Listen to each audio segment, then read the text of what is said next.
জাহান্নামের সবচাইতে হালকা আযাব হলো ওই ব্যক্তির আযাব যার পায়ে দুনবী বলেন জাহান্নামের সবচেয়ে হালকা আযাব কি হবে শুনুন, তো জাহান্নামের আগুনের জুতা পুড়িয়ে দেয়া হবে। ওই আগুনের উত্তাপে তার মাথার মগজগুলো ভাতের মারের মতো টপ টপ টপ টপ করে বেয়ে বেয়ে পড়বে। জাহান্নামের অবস্থা এত ভয়ঙ্কর হবে, জাহান্নামের ভেতরে লক্ষ লক্ষ কোটি কোটি কাফির মুশরিককে দেওয়ার পরেও জাহান্নাম বলবে আরো আছে নাকি, আরো দাও, আমার ক্ষুধা নিবারণ হয় নাই। জাহান্নাম এত উত্তপ্ত হবে, জ্বলন্ত হবে, ভয়ঙ্কর হবে, জাহান্নামের এক অংশ আরেক অংশকে খেয়ে ফেলবে। আল্লাহু আকবার।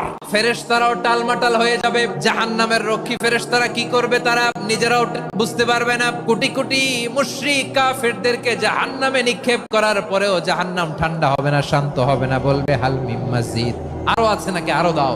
তখন আল্লাহ তাআলার কুদরতি পা জাহান্নামের ভেতরে ঢুকিয়ে দিবেন। দেওয়ার সাথে সাথে জাহান্নাম থেকে আওয়াজ আসবে, কত কত বিইজ্জাতিকা ওয়া বিকদরিক, আল্লাহ বিইজ্জাতিকা ওয়া বিকারামিক, আল্লাহ আপনার ইজ্জতের কসম, যথেষ্ট হয়েছে, এনাফ এনাফ। সুবহানাল্লাহ।